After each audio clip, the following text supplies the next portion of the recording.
Good morning. Thank you for staying with Eagles 102.3, your radio experience you can count on. It's time for Eagles Outlook this morning. On Eagles Outlook today, we seek to understand the importance or significance of the Peace Pact. So, as Peace Pact was signed yesterday by the political party, flag bearers, the presidential flag bearers of the various political parties. And one thing that came out of that yesterday was the fact that the presidential candidate of the All Progressives Congress was absent, and that sparked some level of outrage. And so we want to understand. Is it really necessary? Some have said, look, the peace pact isn't even lawful. It's not even recognized by law or any of those things. It's not in our constitution and all.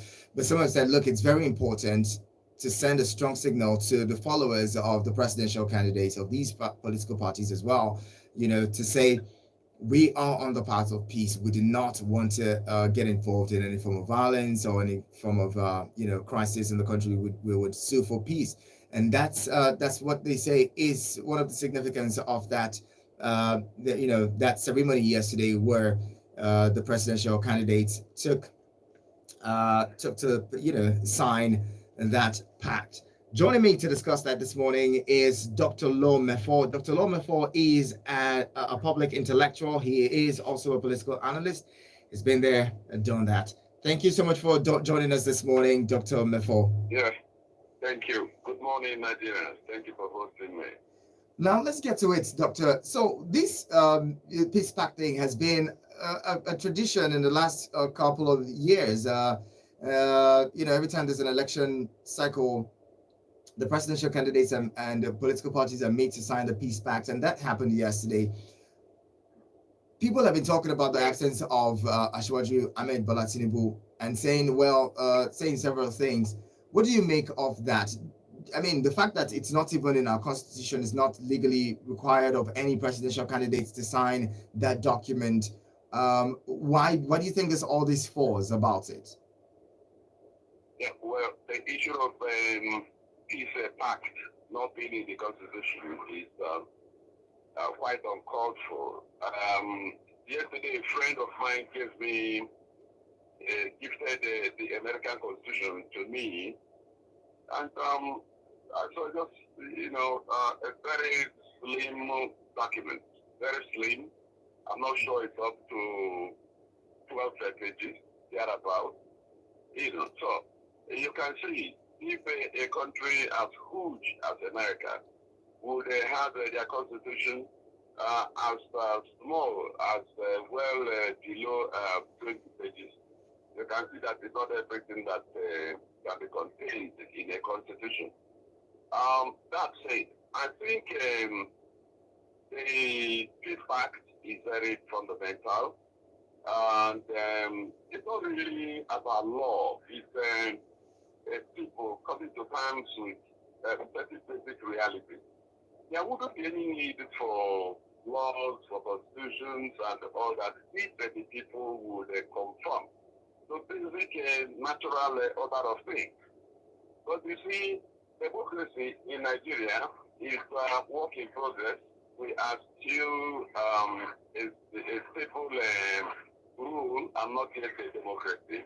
We hope to become a democracy sometime soon. But before we get there, some of these measures are inevitable to put in place some structures, some platforms that can extract basic commitment from the political actors, so as to allow a hitch-free, smooth election that would produce outcomes that are, acceptable, are just free and fair. So what happened yesterday, the Peace Pact, is a pursuant of such ideas, that their time has come. The big idea is to make our civil rule into a democracy. And one fundamental requirement of any election outcome to be acceptable to all involved is the procedure. It has to be hitch-free. The election itself we witness very, fewer litigations, even the outcomes are free and fair, transparent. The people wouldn't want to go to court, saying that they lost or won free and fair. So this has become a kind of a ritualistic redundancy because over the years, since the return of the country to the current democratic dispensation, this fact has become a ritual in every election cycle. The extent to which the political actors adhere to the peace agreement is quite a different ball game altogether. But I do know that it is something as a social psychologist. I want to believe that the situation could be worse. Could be worse if such understanding was reached. You need to extract because the people that perpetrated this violence are not actually the contestants. They are not the candidates themselves. So the people that often perpetrate these violence are the supporters.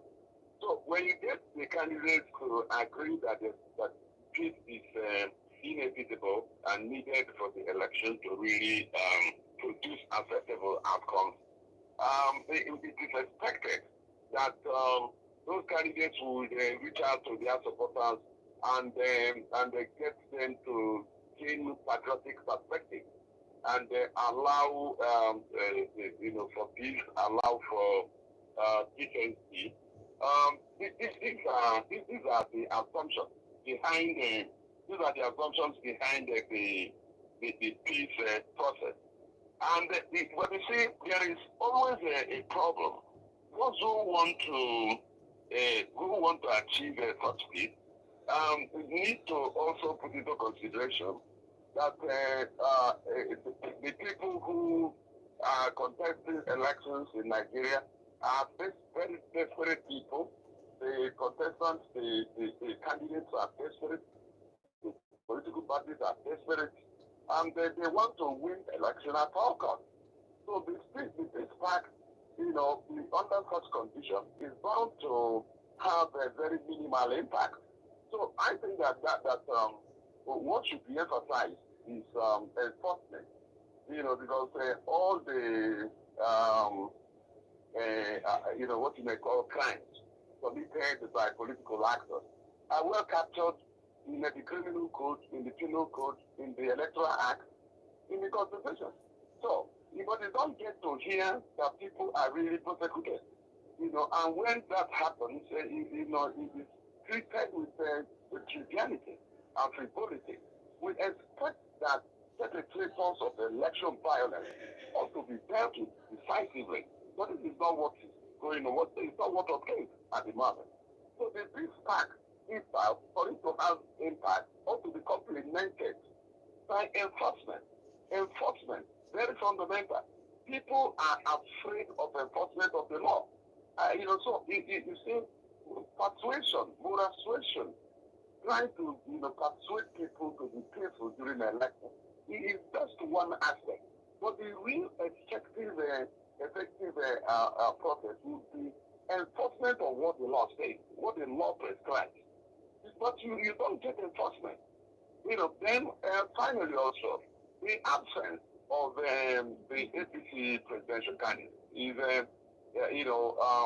for whatever reason, if it is well and never considered that engagement as important, it is only unfortunate. And it is also really indisposed because I don't know what would make a leading presidential candidate to shun such a rally, such a gathering. It's quite important because people need to see you, even for optics, even if you don't believe in it. But this is politics. You need to do the right thing. People expect you to be there. Because as you come and show your commitment to peace and to transparent process, people, it's a score for you. It's a positive score. Because people are watching, people are judging, and people by nature are judgmental. And reality and perception are not the same thing. In politics, what is important is perception and not reality.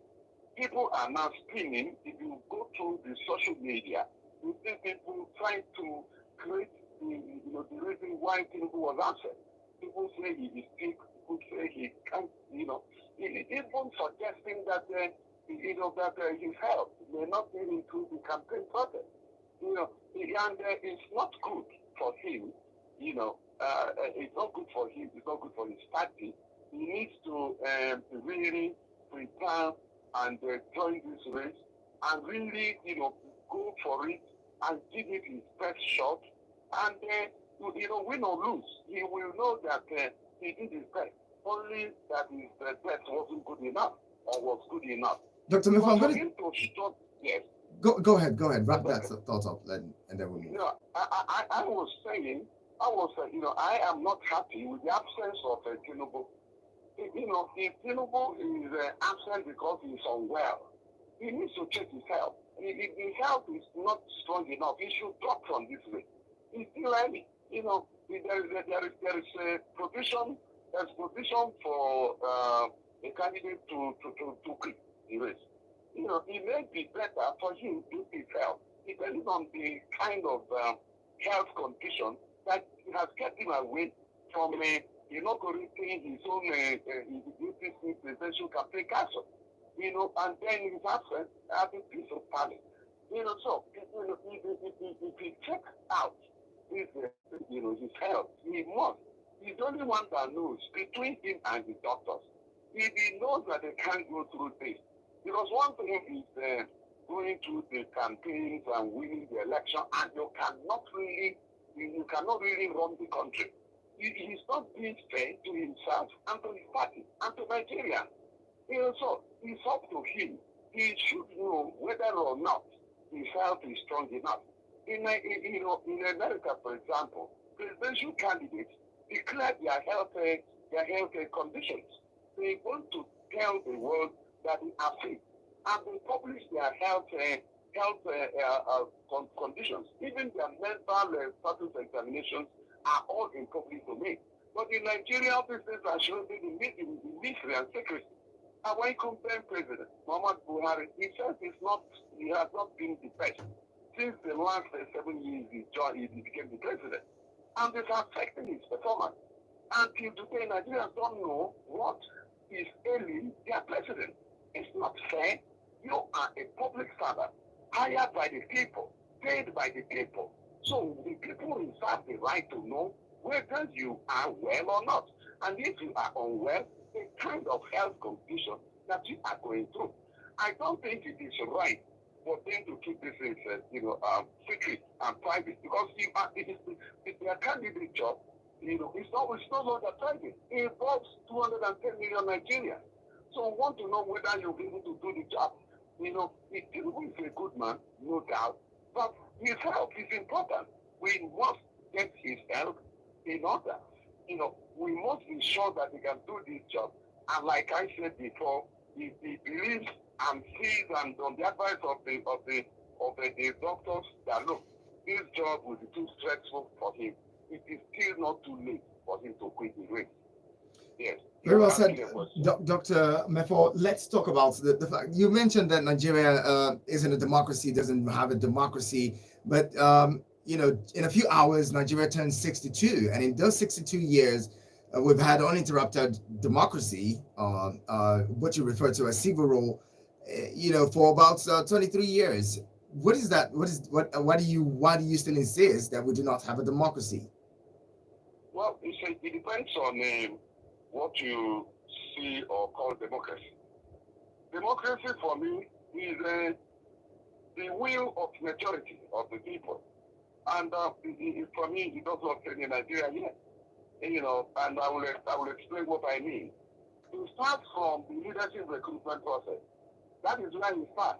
The people, Nigerian people who are members of political parties are not involved in the direct primaries to decide who will fly their flag. That is the clear indication of absence of internal party democracy. But they say democracy is also about representation. The people choose people who represent them. That's what I'm saying. That's the point. Just hang in a moment. Let me draw your attention to something. For you to be my representative, I should send you there. That's the point I'm making. And for you to, become a senator, a House of Reps member, you have to first become a candidate of a political party before you can contest the election. Now, deciding who would fly the flag of the party is where the problem is. The people are eliminated from the party because you don't have direct primaries, where the members of the political parties will come and decide that this is who they have, this is the person they want to go into the electoral contest on their behalf. In other words, what you have is a group of people who decide who will fly the flag, especially the national executive committees of the political parties. They are the ones that they decide ultimately who will do what. You have even at presidential and gubernatorial level, you have what you call electoral college. The electoral college is a made up of two types of delegates. You have what you call ad hoc elected delegates, and you have what you call statutory delegates. The ad hoc delegates are less than 30%. The statutory delegates are ex-this, ex-that, ex-everything else. These are people who are appointed by the governors, by the president, and people like ministers. These are not elected the members of a political party. So if these people gather and now decide that this person should go as their candidate, they do not speak for the people; they speak for themselves. So those people who eventually contest elections were not put forward by the people, and therefore cannot claim to be representing them. This is one level of the problem. In other words, for you to talk about democracy, you must put in place all the accompaniments of internal party democracy. We don't have it in the country at the moment.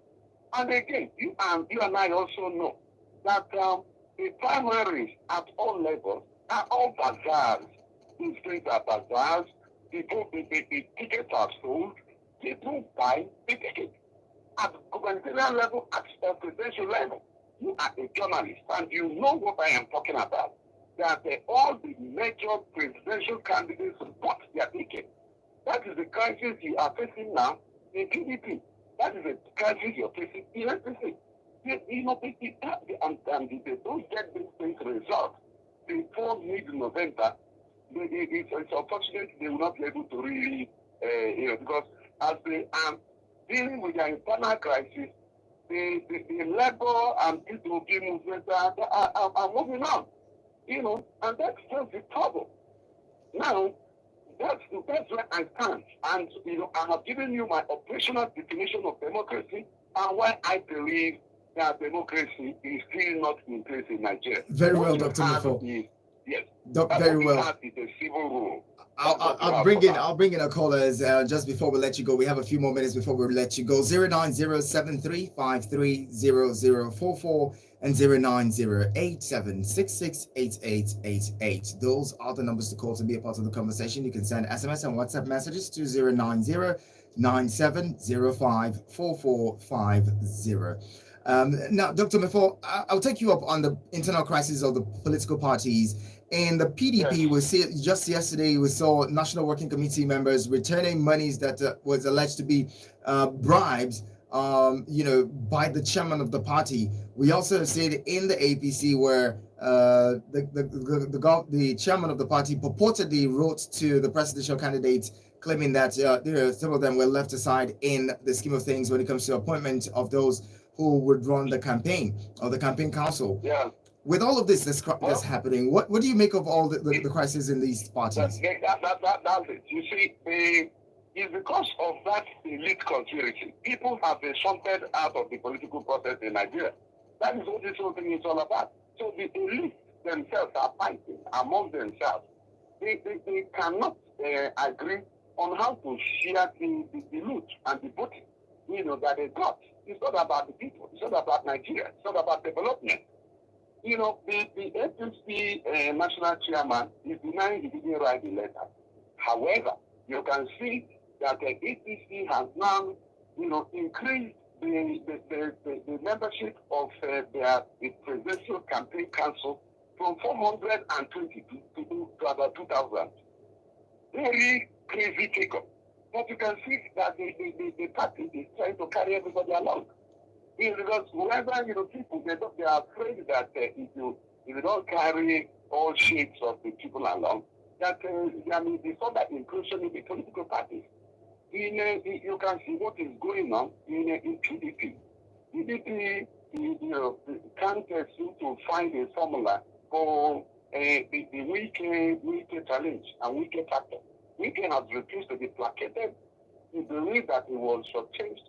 He believed that IU played, the vital role in making sure that he didn't get the ticket. And he's taking his stand of fresh off the party of IU. For me, the PDP, if they want to find a time in dealing with this election, should ease IU out of office. Yes, IU should go, as far as I am concerned. You know why? I have written and spoken extensively on why the PDP should not, relieve IU of his position. But if you look at the turn of events, at the inauguration of the Presidential Council of the PDP, IU was not there. About 5 to 7 governors, about 5 governors were not there, including a week autumn. Even Ipan Nuguani, the governor of Enugu State, that hosted the presidential candidate in Enugu 2 to 3 days before the inauguration of the council. He was also not at the inauguration of the PDP presidential campaign council. But these are not good signs. It's serious inclusion. So if IU is the issue, look, you take the lesser evil. You allow the wicked group to remain because certainly they have more electoral value. Even our youth governor, Samuel Otto, is with wicked. So why shouldn't IU go? Even IU shouldn't even have wicked to be asked to go because he caused the trouble. He was the one that told the wicked that if they did not get the presidential ticket of the PDP, that he would quit. He went further to also make further, he went to Governor Tambua's house to thank him for his cooperation and called him the hero of the convention. He's following his stepping down for article. So he's listening to wicked them to mean that these are grand conspiratorial designs, put out there by IU and others to make sure he doesn't get the ticket. So whether it is true or not, that is what Wike and his group are insisting on. Wike is not being fair to the party, but it's the condition he is given. And since you need him and the other 4 governors and their supporters, you better let you go. Because there's no point keeping him there. He was the one that created the conditions that is now warranted that he has to give way. He didn't stop there.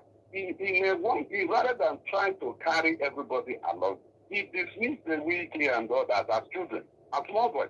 You don't talk that way as a leader. The leader brings people together. All right, Dr. So Lefort. IU is becoming more of a liability to APC, to PDP, than a solution. All right. So I advise IU to go.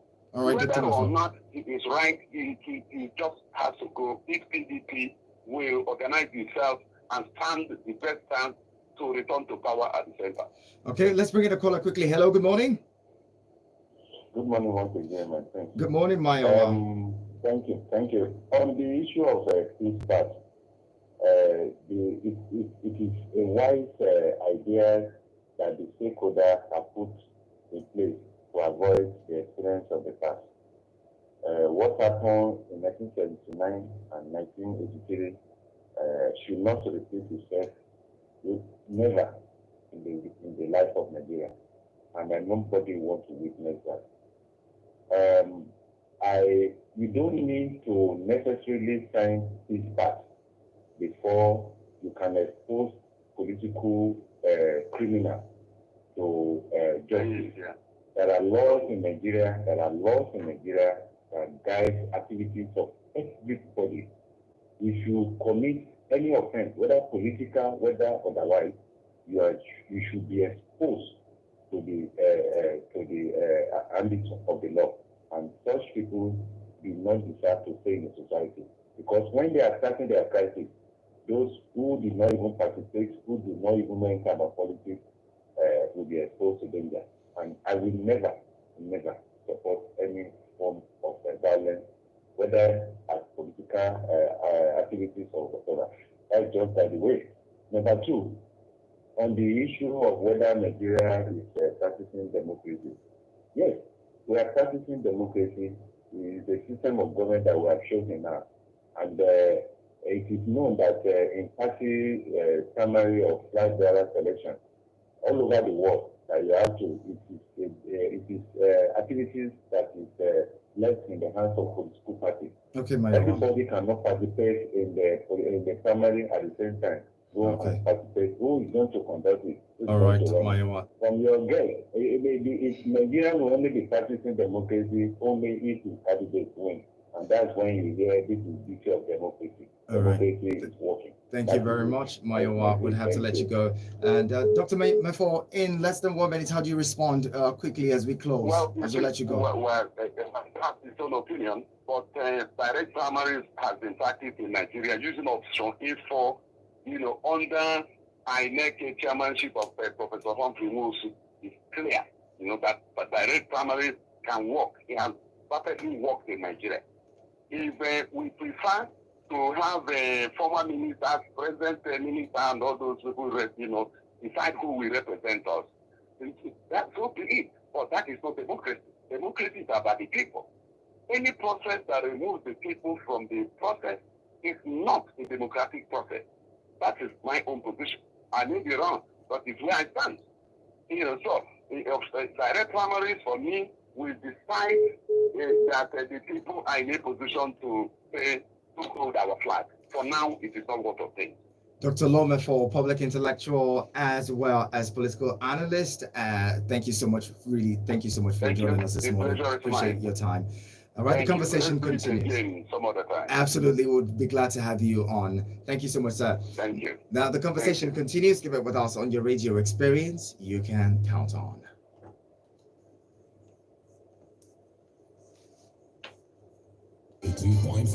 Abuja.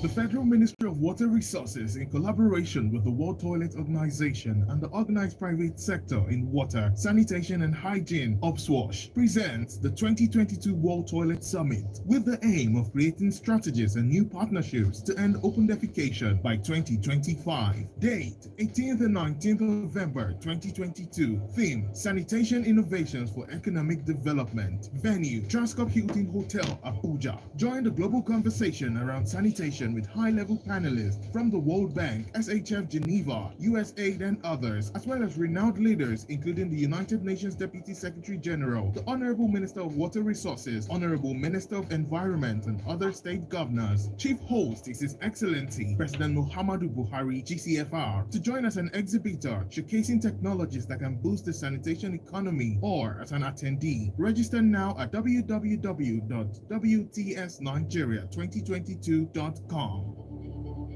Eagles Morning Rise. Eagles Morning Rise with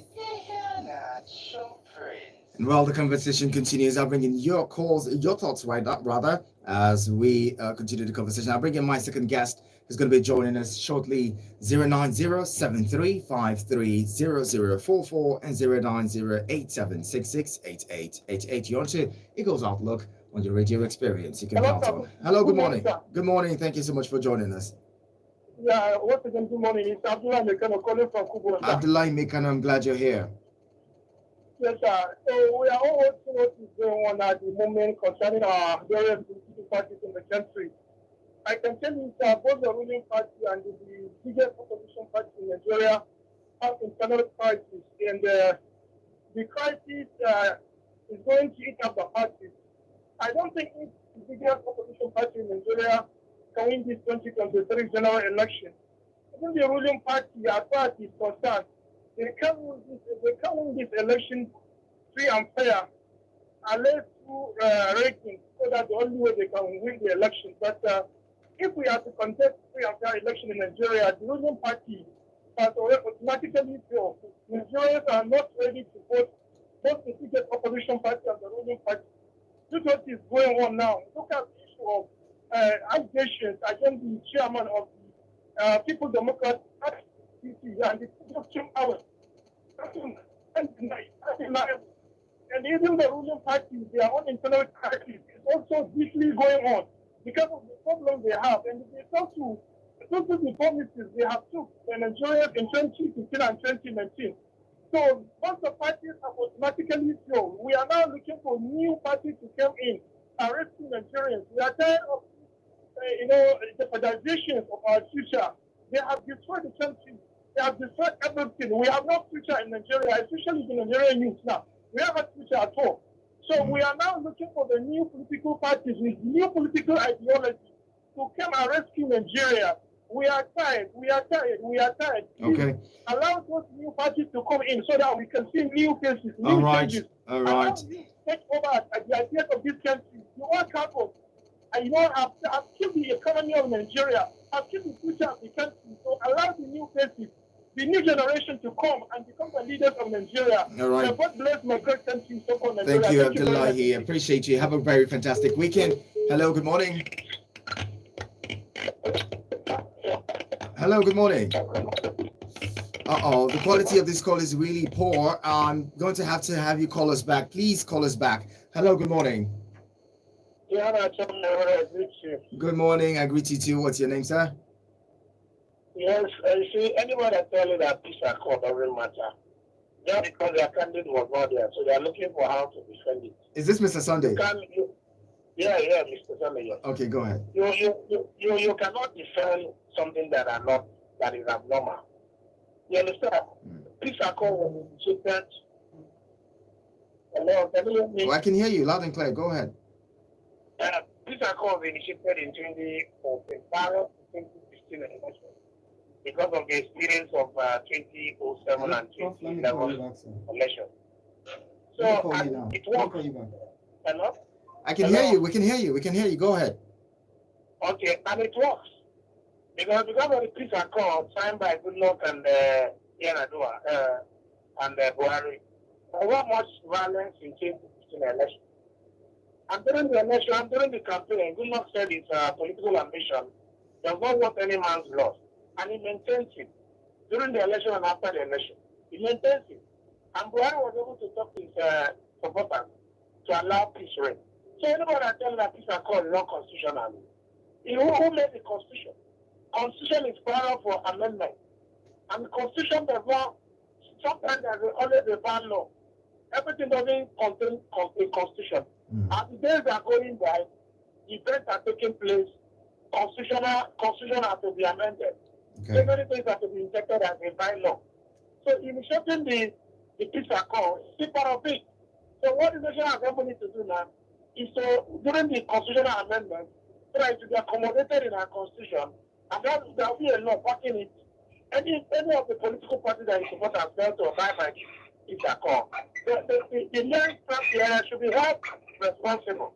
You understand? So Okay. that is it. So election has not, campaign has not properly started properly. The APC sent their president candidate. I didn't listen. The other time in NBA forum, forum, yeah, it was not able to be found. Now that the peace accord is taking place again, it was nowhere to be found. These are now open up for Nigerians to know that, look, we need to make a use of. We don't want to repeat the same mistake of 2016, 2019. Okay. Because I think the sitting president admitted that his health challenge and his age could not allow him to do better. So we shouldn't repeat the same thing. A man who will be often visiting hospitals, Nigerians should vote wisely. This is my humble contribution. Thank you. Thank you very much. I'm going to try to get in our guest, our next guest, who's joining the conversation. He's going to be joining us shortly. It seems like the network did us in earlier. We're joining 09073530044 and 09087668888. Now I see some of your messages. Team from Lugbe says Tinubu hasn't shared a stage with any of the presidential candidates since his emergence as APC presidential flag bearer. He was absent at the NBA conference and he was also absent at the Peace Pact signing. He always sent his running mate Kashim Shettima to represent him on both occasions. Will he attend the presidential debates? I foresee Tinubu sending his running mates to represent him at the presidential debate. Okay, thank you very much, team. Appreciate your message. Also here, Franklin from Dubai as well says, if you say that something is sweet, you have to tell us what is sweet like. PDP said that they are going to unify this country, but they cannot unify their house. How are they going to unify Nigeria? Nigerians are wise now. Franklin from Dubai, thank you very much for that message. All right, bringing this caller. Hello, good morning. Oh, lost connection with that one. Try to call back. The numbers again are 09073530044 and 09087668888. We're talking about the Peace Pact and, well, the significance and importance, or how relevant it is to the nation. Hello, good morning. Good morning. Good morning. Yes, sir. I like you. You are a very good person. You are conducting your work very well. Thank you very much, sir. Appreciate it. What's your name, sir? There's a question I want to ask you, and if you answer me the question, I'll be very happy. I don't normally call, but I always watching your program. Now, somebody last time we did it is when in Suleja. When we reach Christus, though I'm not a politician, but I enter motor. And one of taken a paper. We recklessly drive on the scratch one of the AG cars somebody carry among the people that are doing the rally. Eventually, does it mean, because somebody may be thinking that I don't know whether it's Tinubu send them or I think we send them. Well, I think don't know them and Tinubu don't know them. Supposing they sign this peace pact and eventually these hoodlums, people that drink they just come out and want to scatter that thing. Does it mean that they will use it and declare the presidential aspirant or query him? Just answer me. I don't know. Because I remember 1983 when we had the Chim Vanguard. Chim was governor of Anambra State then. We took Wikemba Front and Port Junction. And we took has left. And the problem started at his back. You know, people now start blaming Otuku and so while he didn't even know what happened. And some people start blaming Chim, while he didn't know what happened. Does it mean that when these hoodlums come out from main road and they want to scatter peaceful rally, and will you tell me that is the presidential aspirant that sent them? Please answer me. How do we control that? First of all, I didn't get your name. What's your name, sir? My name is Okoye Lugbe. Okoye, thank you very much for calling. Now, I'm not obliged to answer questions, but I'm going to say this, okay? The signing of the Peace Pact does not mean that people cannot take laws into their hands, even behind the presidential candidates. But at least it signifies to say that we would not be the ones to instigate any violence. So we would not, instigate our followers. We would not encourage our followers to instigate violence or perpetrate any form of violence during the election, or even before the election, during the election, and after the election. It says that they support peace and their followers must also support peace. It's a strong message to the followers and the general public that they are supporters of peace, and they would not encourage any form of violence. And I think that if your leader says I support peace or I sue for peace, then the followers would also follow suit. Hello, good morning. Yeah, good morning, Mr. Anato. I'm Daddy Joe. Daddy Joe, good to have you join us this morning. I decided to call in respect of the last caller. I was in Enugu in the early 80s during that Ikemba Front issue, the Jim Vanguard thing. It was a hell of a period that time, even with You see, what happened at the Port Junction may have happened at that period, even without the consent of those flag bearers. There are so many groups. When it comes to political campaign like this, the only person that the flag bearer will know is the person that is working for him. It has nothing to do with the boys working with the other person. So most of the time, these things happen even without the consent of the flag bearer or the governor. So that answers that question in that area. Yeah, which is because after that period, I was able to follow the trend very well. I think 82, 83 or thereabout. So it is very clear that it can perform, most of them that are doing those things, they are carrying out these activities on their own. And we saw how it ended with using acid and everything, but that's a story for another day. Gone. But look at the Peace Pact issue now. Tinubu did not go there. Which means if anything happens in APC, he can rightly tell you that he was not part of the Peace Pact. And that is the implication. He should be known, even if the Peace Pact has been signed, he should be called to come and attend the signature on that document called the Peace Pact if he really means well for Nigerians. Okay. Like, sorry, please. All these people put together, I think Nigerians should please rise up now and let all of them go with all what they have done to this country. Let us now take another path and see whether it is going to work, and I'm sure it will work. Jonathan, period. Jonathan was not feeling fine. You saw what happened. Now again, our president is also feeling fine in and out of hospital, and then want to bring in Tinubu, who is also alleged to be having health challenges. For all these years, has this helped Nigeria? No. Thank you. All right, thank you, Uncle Joe, Daddy Joe, as we call you. Daddy Joe, thank you very much for that one. Now, I'm going to bring in this caller. Hello, good morning. My friend, I just... Hello, Mayowa.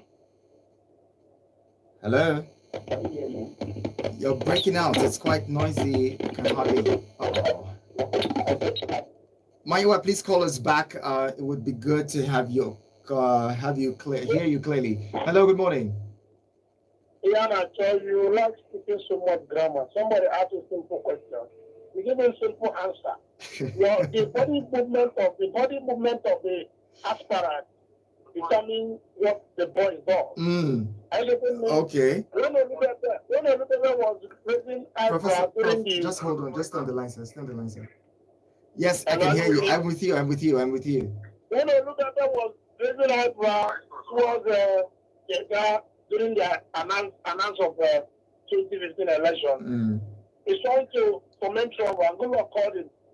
After Goodluck talked to him, everything now calms down. It depends on the body movement of the aspirant. Okay. If the aspirant is a violent type, his supporters will be violent. Once the supporter has come openly on national TV and national radio to tell the supporter, look, I don't want trouble. The outcome of this election must take it. Either we lose or we win.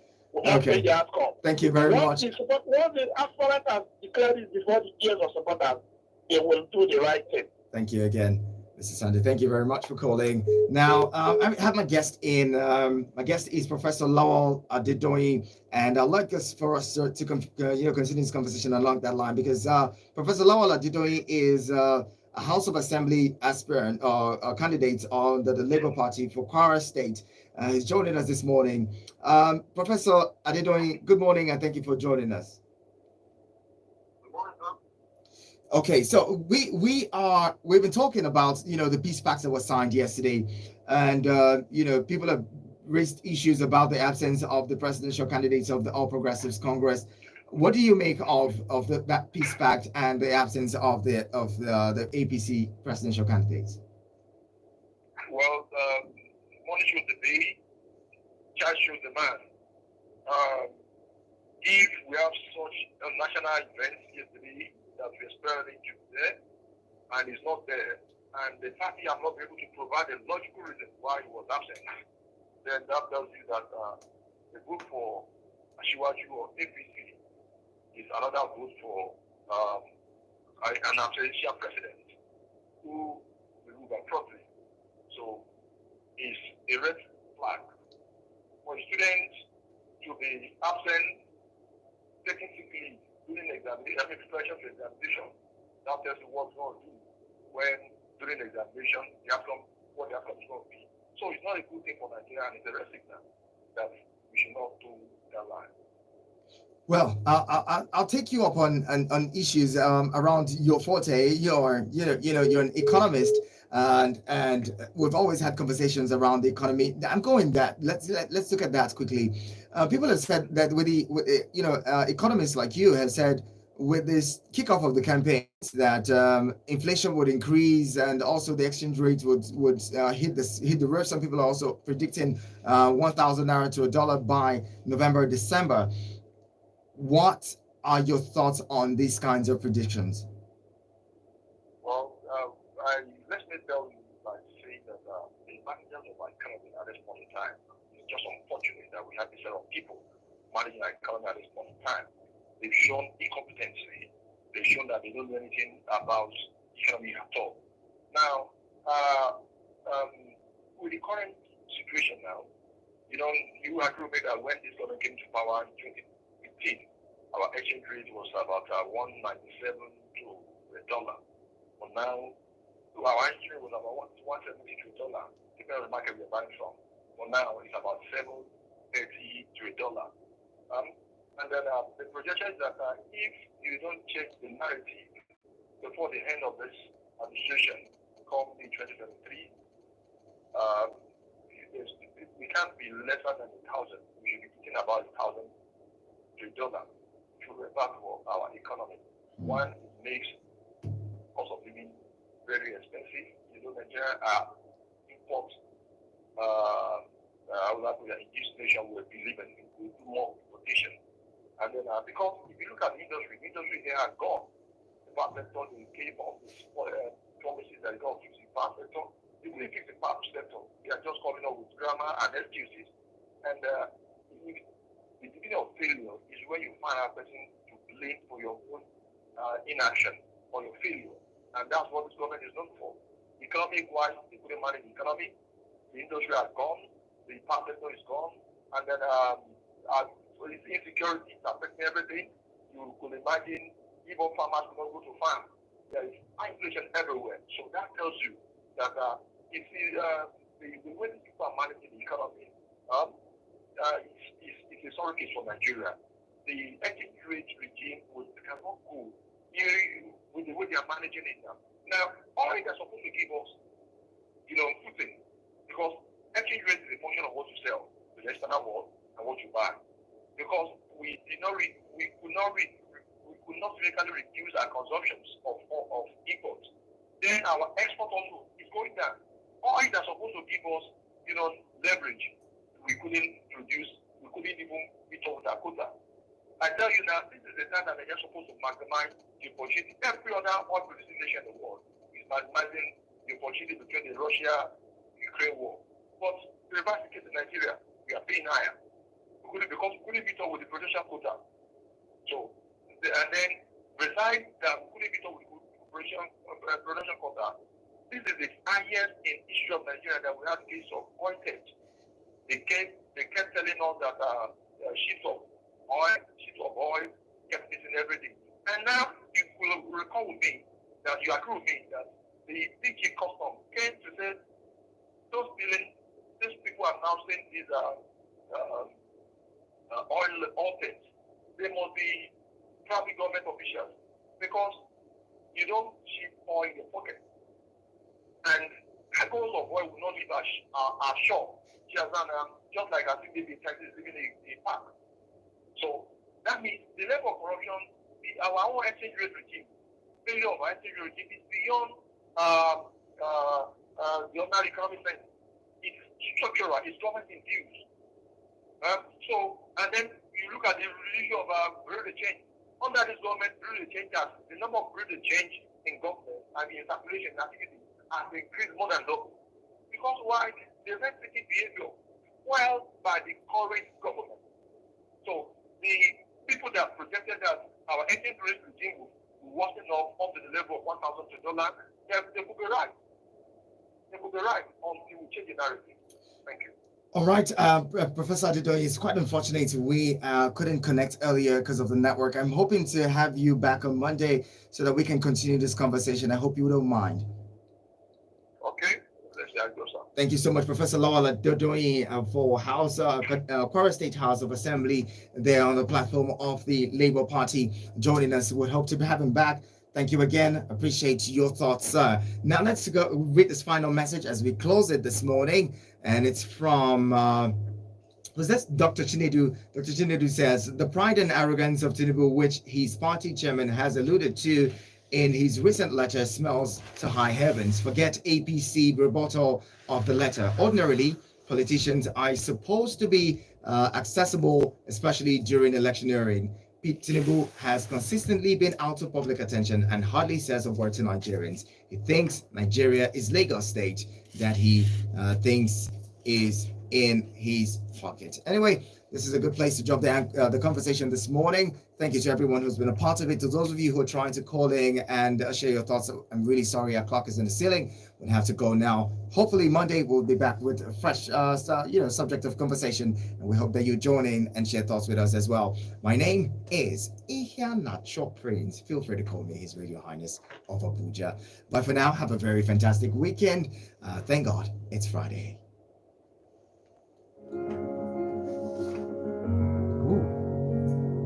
Hello? How are you?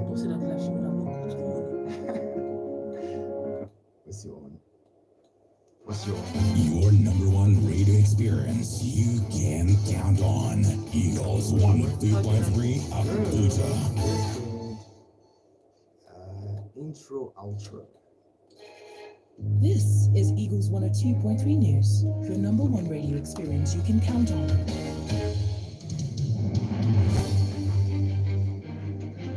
Hello.